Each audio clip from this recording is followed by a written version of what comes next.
And Okay, this first panel, overcoming centralized points of failure across the DeFi stack.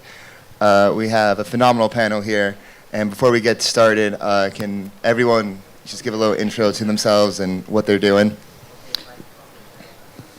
Yes, it works. Hi everyone, I am Emilio. My name is Emilio. I work in Aave Labs, and I supervise development around the Aave protocol, as Aave Labs is a contributor to the Aave DAO, and we are currently developing the new version of Aave v4, plus a variety of other tools and features around the Aave ecosystem. Hello everybody, I'm Brenda, and I am with Tellor. We're an oracle, and we're currently developing an L1 as an oracle to reach consensus faster than we have before, and that's pretty much it. Hey guys, my name is Layne. I'm one of the founders of Everclear, formerly known as Connext. We have been doing interoperability protocols since 2019, and just released a new version about 2 months ago. Well, guys, Julien Bouteloup, I'm the CEO and founder of Stack Capital. We do investment, venture studio, been in space for quite some time, involved in some of the major also stablecoin like Curve Finance. Yeah, that's it. Hi, my name is Lucas. I'm a co-founder of Centrifuge. We've had a focus on bringing traditional financial products into DeFi for the last 7 years that we've been doing this. What is now known as real-world assets, right? Like the idea that like you can use DeFi not just for crypto-native assets, but actually like build a better alternative to the financial system overall. All right, and to start this off, we've all seen the recent election of Trump and the most pro-crypto Congress ever. It seems like stablecoin legislation is well on its way. With this being apparent, what is the point of pursuing decentralized stablecoins in the future? Should I go? Yeah. Okay, what's the point of pursuing decentralized? That is a good question. I mean, like, first of all, I don't think that a pure decentralized stablecoin design exists. Like, or if it exists, it's gonna be really, really hard to find it out, because like, trying to follow and track the value of an asset that is that doesn't belong to the same ecosystem where the tracking derivative is, it's really complex without like having any kind of interaction with the external world where this asset exists. It's really, really hard. We have tried many ways. We have failed in many ways, even spectacularly, like with Luna and everything. Probably a full, truly decentralized stablecoin that can scale to trillions, because right now we are talking billions, but in reality, like, that's a very small number, right? We need, if we want to scale a stablecoin to trillions, a full decentralized design is probably not possible. I do think that, like, we can achieve an intermediate and acceptable solution by mixing up decentralized and less decentralized sources of emission for the stablecoin, and even centralized instances. It is important because like it adds resilience to the system. If it's decentralized, if it has at least a component that is fully decentralized, it adds resilience to the system. It's a component that cannot be turned off or like manipulated by a centralized party and so on and so forth. Mm-hmm. Yeah. I think that's exactly the point. Like, what is the point, or should we continue to if it's going to be socially accepted, we should continue to pursue this. This is the whole point of crypto, is that it's supposed to provide an alternative of what we already have. Yes, if we're always using an underlying asset that is centralized, that is controlled through a centralized party, it is very difficult to achieve. But what we have achieved up to now, it's also, at one point in time, was thought that we were never going to be able to achieve. And we have solved problems over time that have allowed us to get to this point. I think, what is the point? It's, you never know what could change in government. And that is the whole point of crypto. Right now, it seems like we're going to get some regulatory clarification. Whether or not that happens is still to be seen. And who knows if the clarification is for or against, and or even enforceable. And then if it does become very clear, can it be the worst case scenario? It becomes the unofficial, official CDBC, and that's not what we want. I mean, I imagine that that's exactly what we're not trying to rebuild. Like, if we wanted that, just leave it up to the government to do it. Anyway. Yeah, I guess from my perspective, I agree, like, there's no real way to build like a fully decentralized stablecoin. But the reason why I've stayed in this industry for almost 8 years at this point is because I think it's important that this is the first time that individuals have really been able to fully participate in the construction of a financial system. And I think that it has such power over people's lives that it's worthwhile to pursue. And even if it's not fully decentralized, like, is making strides in that direction so that it's more auditable, it's more transparent, is extremely worthwhile, even if it's not achieving all of the pure goals that we wanted it to when we set out. Well, I completely agree with you. I think it's giving more value or accessibility for people to join.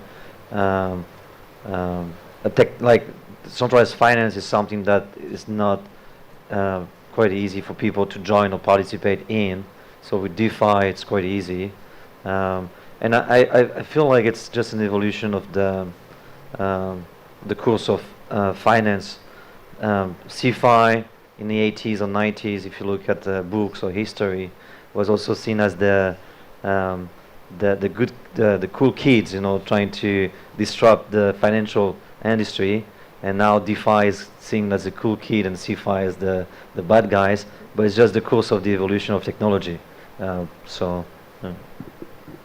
I mean, I think I was one of the first 100 people to mint DAI when MakerDAO went live, and actually, yeah.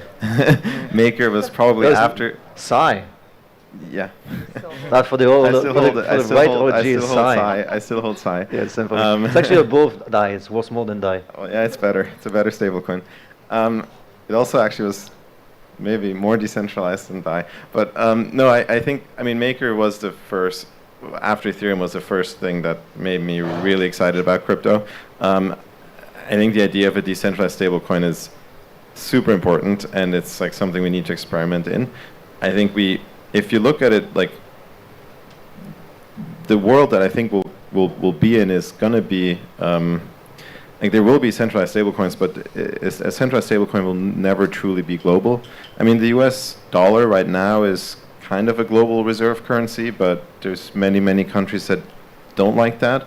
I think if we look at what this will look like in DeFi, like the best bet we have of really creating a global financial system without any borders is if we manage to go beyond that. Now that is like a very like extreme, or maybe not extreme, but like far future version, and I think, yes, we're really not ready yet.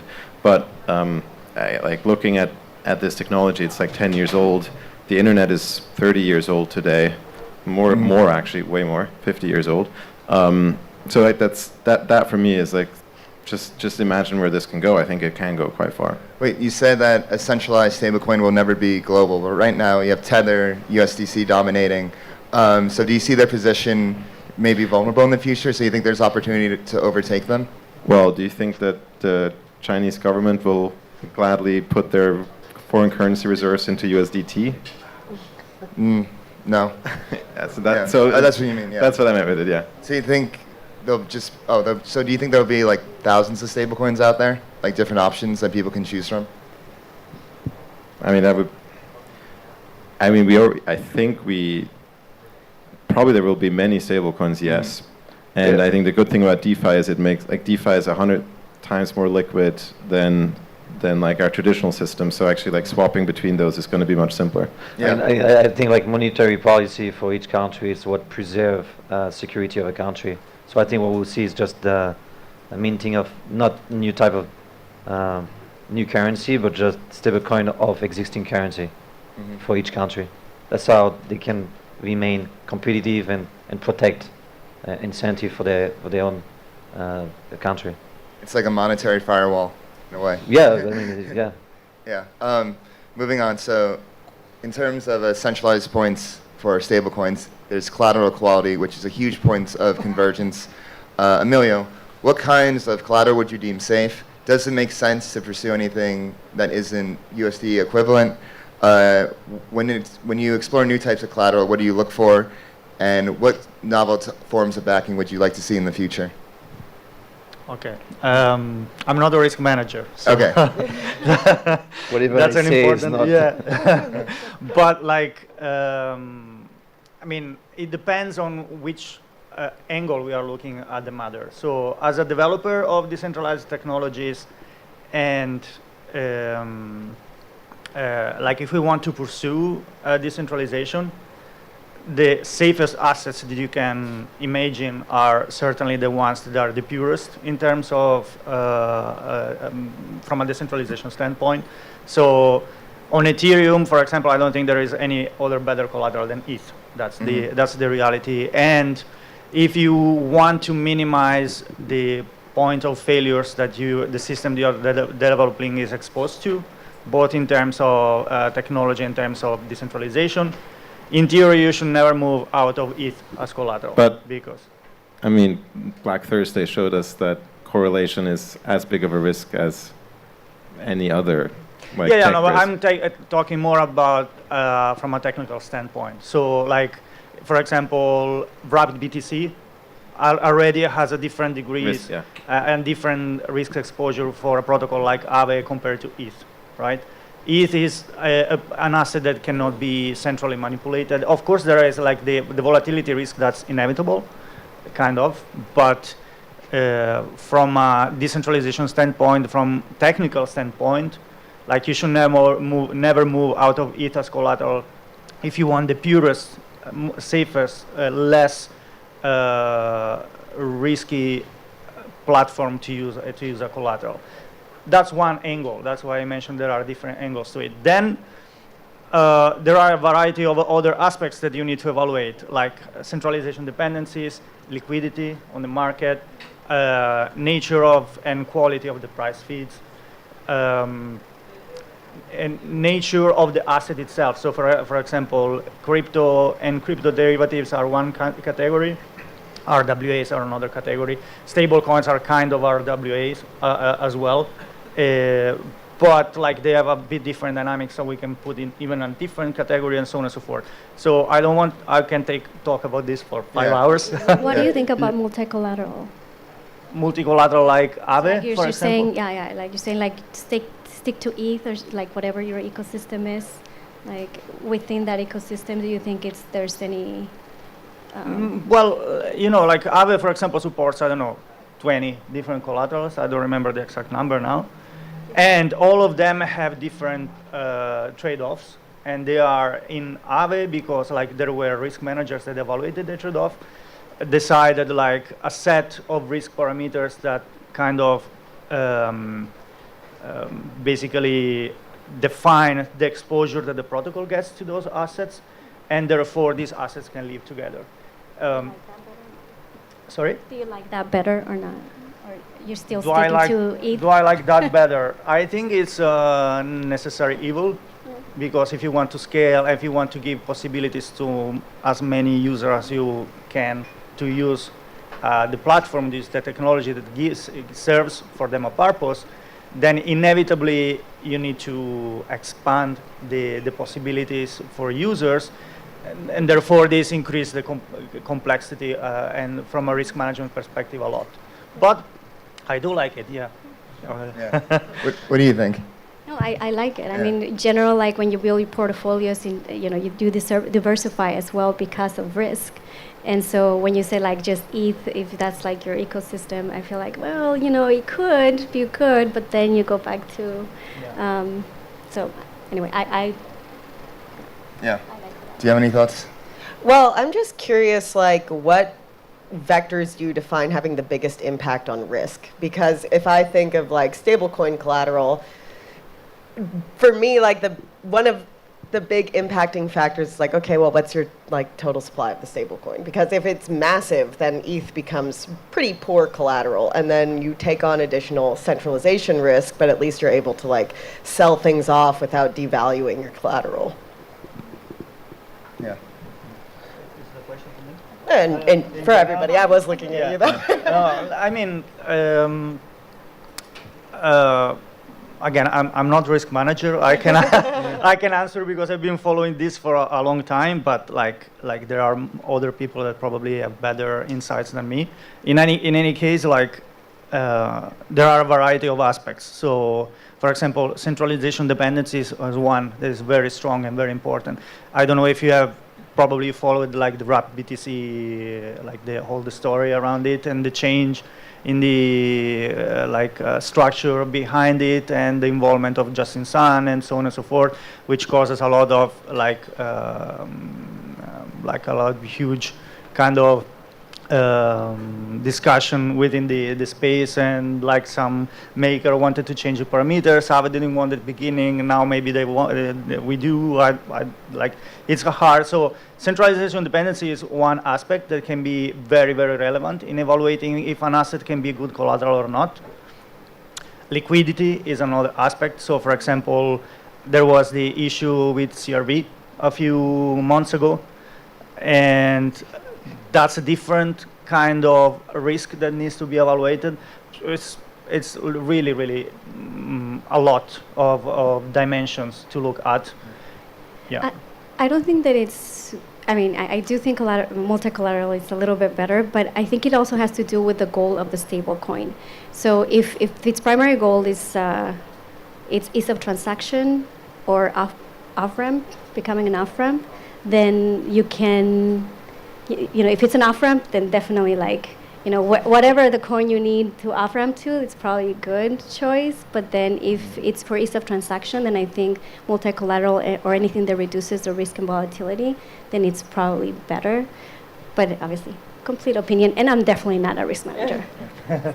Oh, Lucas, what novel forms of collateral have you seen at Centrifuge, or where could you imagine backing stablecoins in the future? I mean, a few years ago, real-world assets were the novel collateral, and I remember, like, I mean, it was quite interesting because, like, so if you ask like the first like 20 people that worked on MakerDAO, like 2016, you know, like it was always a big like diversification was always a core pillar of like the risk management approach, right? But also no one had an idea of how you actually would bring diversified collateral on chain. Like first there was ETH, and then I think like just maybe like 5 other tokens that you could use. The fact was those tokens were also correlated to ETH that you had no diversity at all, like no real like diversity at all in your portfolio. Then like came stable coins, and then like, I mean, I think multi-collateral DAI was live for like 2 years before the first real-world asset came. And that took us a long time. In the beginning, I mean, the market changed a lot because we went from like a zero interest rate environment where like whether you held treasury bills or USDC on your balance sheet as a stablecoin didn't really make a difference. I think like short-term treasury bill yields were like 0.5% at the lowest time, or maybe even less.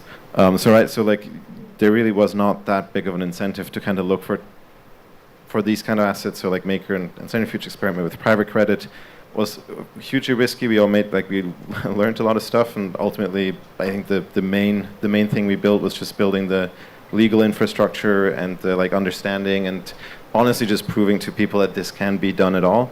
Now like the interest rates changed, and of course like everyone moved into treasury bills, because if you don't, then you are losing out on 5% a year, right? Well, where do we go from here? I think from a like traditional financial products, like what a lot of people are, well, a lot. So some of the people that are thinking about what's next are talking about is like basically debt products, like not going all the way back to like the most exotic, like tiny asset classes that we like experimented with in the beginning. The beginning, it was the only way to do this stuff was to do it at like $5 million in size. So like you had to pick very small stuff. Like now we have like several billion in kind of real world assets on chain. So like we can actually go into, say, like investment grade credit, and you'll make like maybe 1% more than treasury bill rates, right? Which is like substantial. Like for Maker, that's like, for Sky, that's like millions of dollars a year in extra revenue. So I think we're going to go there. And then I think, but ultimately, I believe that every financial product will be on chain, and therefore also could in theory be used as collateral in DeFi. It's just a matter of like going down the path of like starting with treasury bills, commercial paper, credit, CLOs, private credit, whatever else, right? Yeah, it's a spectrum of credit. I don't know, at Tesla stock or SpaceX stock, I'm still waiting to see when equities are actually going to be traded on chain. I think we haven't cracked that yet, and I think it's mostly a question of liquidity. Yeah, and I think we could agree with you, and very like the real asset aspect of DeFi. But I think as a space, we quite failed in building a strong stablecoin. Because if you look, I've been in the space for actually almost 15 years now. So it was Bitcoin, then it was Ethereum, and then as a DeFi, we tried to build a stablecoin that was basically using USD, rather than actually being or continuing the work of what Maker started, which was using ETH and BTC without being correlated directly to US dollars, but because of simplicity or something that is easier to build or scale, then we start adding USDC, USDT in order to scale. But this, I think, it was a major mistake in the sense of the true value of this ecosystem. So having new type of assets like real world asset, like bonds, ETF, and those structured products, I think it could potentially become bigger than, or the goal is to have something that is not entitled to one stablecoin, to one monetary policy like US dollars, and having something that can be used across the globe without being backed by one country or one political aspect of the society. And I think, having more diversification of assets, being able to back a stablecoin is what we actually trying to build here as an ecosystem. But for some reason, raising capital or becoming one of the largest products, some people try to go shortcuts and then use something that is easy. Maybe, and I talk about real world assets, but I would also say, like, if we look in the crypto native space, there's not a lot of assets that aren't like that I'd say like you could value on fundamentals and look at from like a purely revenue perspective. And I think until that changes, right, like you won't solve the correlation issue. You'll always have huge variability. Like the number of crypto projects that have like significant. You can go back in the 80s, like gold and all that. Well, okay, yeah, that's a real world asset again. But if we think about like the crypto, like the equivalent of what like equities would be in traditional financial system, right? Like you look at like tokens in DeFi projects, like or in crypto projects in general, like it's like ETH, it's Maker, it's Aave, like that actually have revenue. It's just three examples, right? But like the number of these kind of projects that have revenue that you can look at and say, well, like this is good collateral, not because it's like people speculate on it, but because there is like a fundamental value behind it. I think that this number is still just very small, right? And I think, and most of these still have like very huge volatility and are mostly like priced by the market based on like future potential and not like actual revenue. And I think when that changes, then you'll have interesting collateral that is completely uncorrelated, that isn't an off-chain like traditional asset, and I think that's going to be really interesting. Yeah, Layne, Everclear did cross-chain transfers and everything. So with more and more chains coming online, liquidity fragmentation is an issue. What are some ways that this can be resolved? With the number of chains that are coming online and expected to come online with all of the RAS providers and everything, the best way for it to be resolved is for token issuers to adopt standards like XERC20 or the new one that Optimism just came out with. Those standards really allow bridges to mint and burn the tokens directly instead of having to pool liquidity in some form, either by like solvers fronting it or like liquidity pools or anything like that. Like scaling that across hundreds or thousands or hundreds of thousands of chains just doesn't work. You're really going to need to update how the money moves just at the base layer of the token definition. What centralization risks does that bring about? That don't already exist. Yeah. I mean, well, it depends. Like, how much do you consider upgradability a centralization vector? And like, how much would you be willing to get rid of it? I think that like, my personal opinion is it's probably more dangerous to not have that in a lot of the systems that are being used today than to like, just have it and have like a defined process, time-locked upgrades or things like that.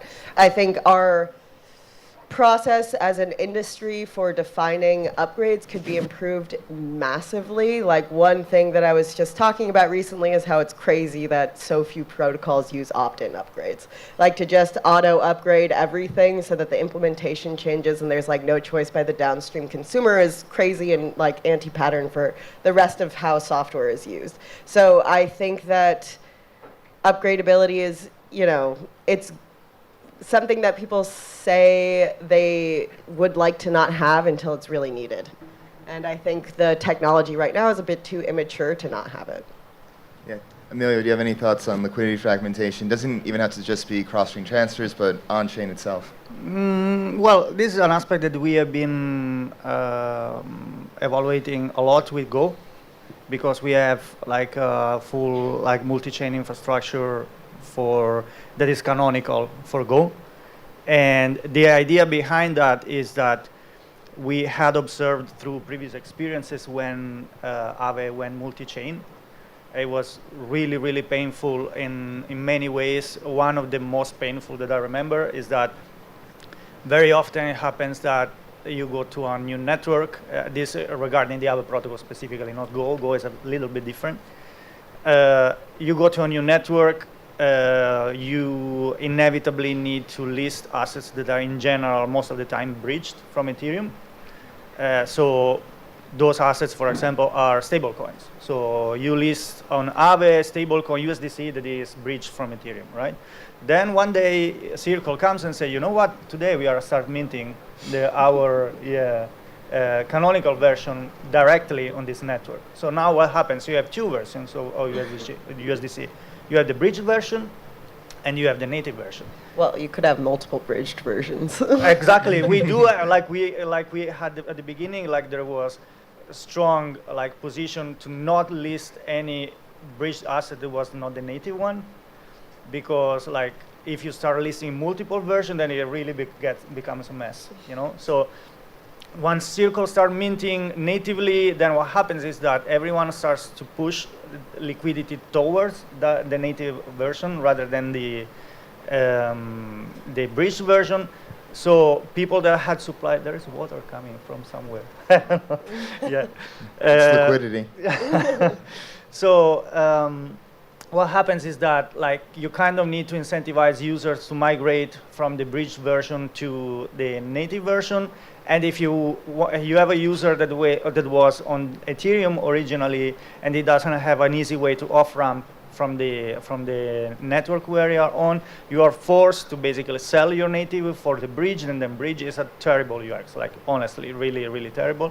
We ended up in this situation in many cases. It was even worse. There were even worse scenarios with multiple versions, multiple native versions. Some places was a mess.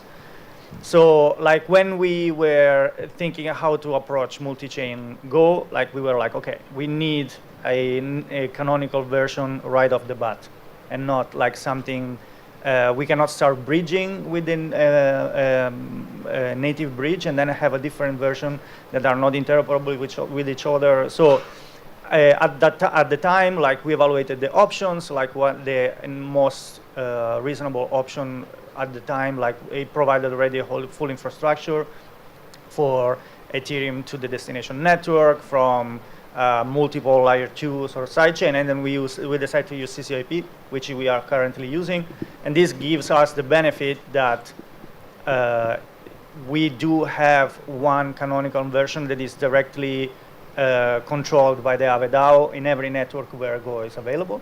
This comes with complexities, of course, because like there are a lot of different aspects that you need to evaluate. Then, like how is CCIP actually managing under the hood, like the transfer? How do you manage like the fact that Go can only be minted on Ethereum? And if you start minting on other networks, the accounting become a mess. I mean, again, I could speak about this like for 5 hours, but like. Yeah, and that's a problem that we're all facing in DeFi. As we saw the landscape change, that's exactly the reason Tellor has moved or is moving to its own L1. It's because of liquidity fragmentation and the dependency of having to have a bridge or even a proof for the token, and having the same issues of like, do we want to do another token? How would we track the minting? But anyway, everybody's dealing with that, and everybody's dealing in a different way. I think a lot of the app chains or app that are not dealing with like stable coin stuff, I think that's one of the reasons you see a lot of us going to our own chain to sort of. I think, though, that the viability of that strategy of just like, okay, you know what, we're going to use CCIP for our token, and our token is going to be the one that's minted by CCIP, starts to like go away when you get hundreds of thousands of rollups, because then you're dependent on CCIP to get your native token to all of these new app chains, when realistically, if people want it, they can bridge it there and get a version of that then you're That's right one back idea, at square one. Yeah, but also, like you will have thousands of rollups, but how many of those will actually have meaningful liquidity where it's actually business-wise reasonable for the Aave DAO to actually go to that chain? That's another aspect. So that's why, many angles to it. Yeah. Moving on, Julien, what role does governance play in stablecoins? While it may help decentralization, does it also hinder development and service? Yeah, I think we've seen in Maker or Right BTC, the centralized governance or decentralized governance, both aspects that I think governance is super complicated. What we've seen over the past few years, I'm not sure if you remember, but in conferences before, like I think it was 2 or 3 years ago, people could pitch any project and mentioning, oh, it's a new DAO, this project uses DAO or whatever. Now no one is actually mentioning that name anymore, because it's more like we want from decentralized autonomous organization to decentralized autonomous chaos, I would say. So it's we're back to DAX. Yeah, it's like DAC. Or DAO where there is only one guy. Yeah, so, and then, but it's fascinating because we thought that decentralization or DAOs will basically solve the problem of governance, and we were even trying to pitch this to central banks and European Commission, European Parliament. You should use DAO, or even for a country, in order to govern the country, you should use DAOs. Completely failed. And what's fascinating is we went from, okay, each individual can then vote for protocol updates or decisions in risk management, into delegating voting power for the people that get the most money. So what we want is actually we brought a system that is even more, it's not only more centralized, but also it's a transparent bribing mechanism where you bribe people in order to make a decision for yourself. So I believe like even the US election or the French election or whatever is actually more more transparent and more equal in the sense of voting, because you have one individual that can vote. Or in DeFi, now it's more like driven by massive entities or incentive platform that basically distribute rewards for people to make a decision in order to update, list an asset, or provide incentive or yield for an asset. So we get requests from big players like USDT, USDC, or whatever, that are trying to bring high yield into liquidity pool. So then they are willing to incentivize, and people that have those governance tokens, they then make decisions not necessarily based on what's the best for this ecosystem, but what's the best for their own bag.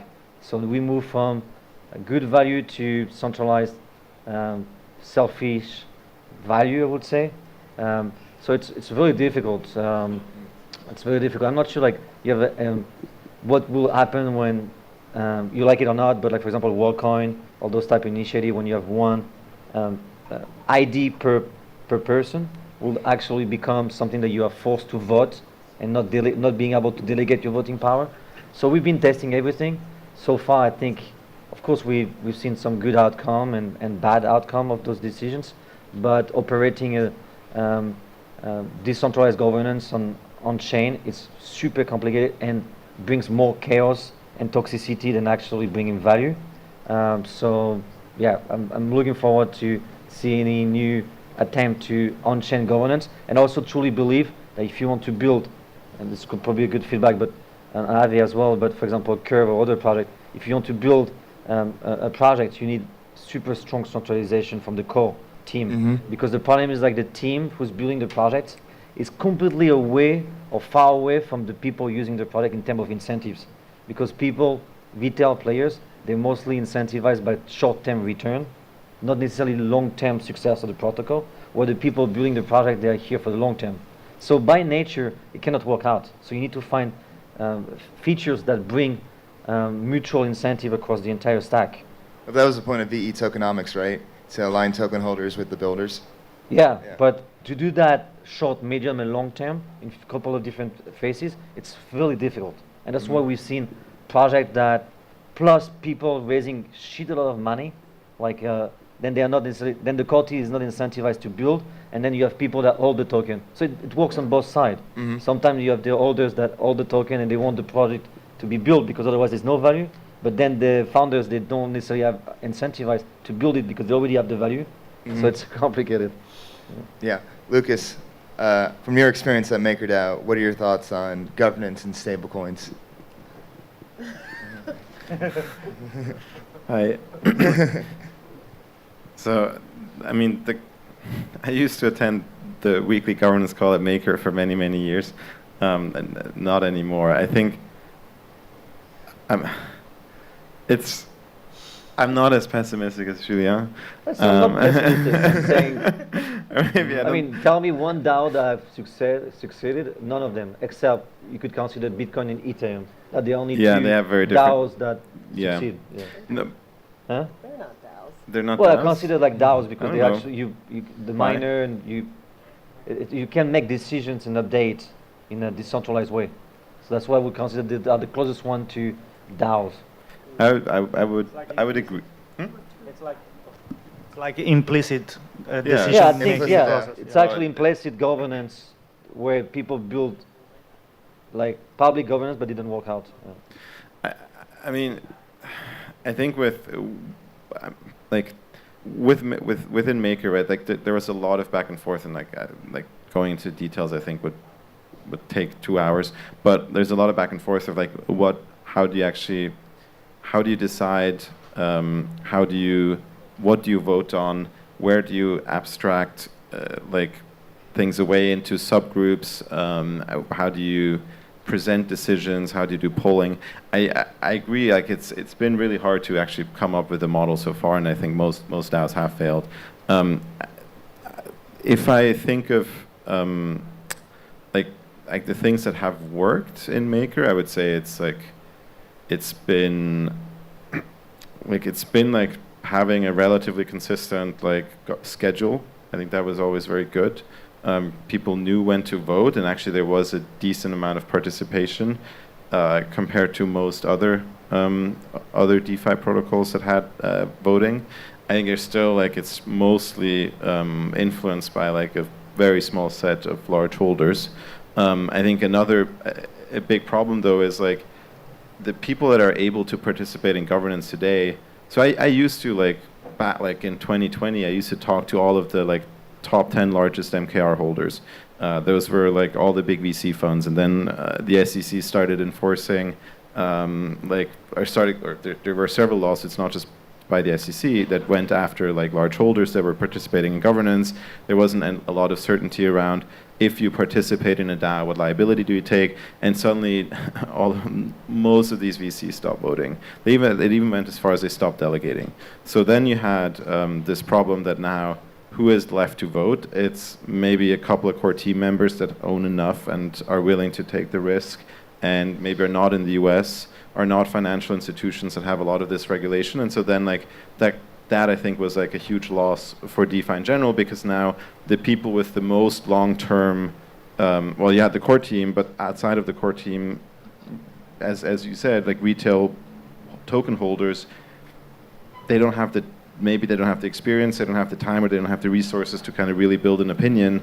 Whereas like if a VC fund buys tokens and plans to hold it for 5 years, has an operational team of like 15 people, like a couple of them like just thinking about DeFi and DAOs, right? Like they would be the ones that are qualified to make these decisions, except for they oftentimes can't do it anymore, or don't know the risk they're taking, therefore they don't want to do it, because if you're going to get into trouble and you're going to have to explain to your investors why you did something like that, it's going to be a really tough conversation. And I think that is actually one of the biggest issues I have with DAO governance today, is like institutional holders can participate, so a lot of the large holders can't really weigh in, and so that skews all of these decisions a lot. So it's even worse than centralized governance. Yeah. I mean, it's much safer to be a board member in a publicly traded company than to vote on-chain. Yeah. Emilio, what are some of the biggest risks to stablecoins right now that people aren't talking about? And what are some stablecoin risks that could be there in the future when we reach 500 billion in market cap, $1 trillion market cap, and beyond? Well, I think like the risk, the surface for risk and issues doesn't necessarily scale. Like you can have the same kind of risk whether you are 1 billion or 500. It's just that the explosion will be much more bigger. Yeah, the ripple effect would be much bigger. But like, I mean, if we talk centralized stablecoins, the issue is always the same. So what Tether is doing, we cannot audit, we cannot see. We just need to trust them, that they say that they are reinvesting and they have enough cash, and whenever there is some FUD, the price starts to drop, and someone does like that, we don't know who is, like does market making and so on and so forth. That's like unfortunately inevitable for anything that is fully centralized like Tether is, and it's a major risk because like it's basically the same risk that we face every day with institutions and banks and investment funds and so on and so forth. That's why I mentioned before that like maybe we cannot have a fully decentralized stablecoin, but a stablecoin that has multiple issuers, like, and maybe controlled by a DAO. So for example, like the maker design. So you have multiple issuers controlled by a DAO. Part of it is decentralized, so that part cannot fail by itself or is not necessarily influenced by the rest. It's backed, for example, by decentralized crypto collateral. That's why I prefer towards something like Tether, which is basically like a financial institution that can do all the worst crap that we have seen in the past other institutions doing. So that's one major risk for sure. Brenda? I think one of the big risks that we're not talking about is that the bigger they grow, they have a bigger risk of actually becoming or either governments or requiring them to get a bank charter, which they control, which they can also control or mandate reserves, interest rates, and further manipulate how they operate. So the bigger we get, I think that's a big risk that we need to address, or at least acknowledge. Yeah, I think I read something about like, I don't remember if it was the Chinese government or the US government concerned about the fact that Tether has so much money that they can buy so much debt that they can actually become a problem for the government itself. I think I read something like that. So that's probably something that they can scale with, like having a private institution like Tether having 1 trillion or 500 billions of liquidity they can reinvest in a debt of a government, which basically they buy the government. It could be complicated. I think Tether is one of the 100 largest buyers of U.S. short-term treasury bills. Yeah. So I think that, so it was that a year I can ago. see a government like having concerns about that. But wouldn't the U.S. government want? I mean, Tether's a black hole for U.S. Treasuries. Isn't that a good thing for the U.S. government because it's like an infinite Yeah. buyer? But it's like grayscale. It's like If they start what- dumping, Yeah. It's they like crush what, your debt. Essentially. What EOS did actually, raised the Oh, money yeah. and then bought the Don't US remind Treasury to get protected. I mean, I'm not sure about that. Something like that. Yeah. So I guess that's it. We're out of time. Thank you so much, everyone. Thank you, Stable Thank you. Summit. Thank you. Thank you.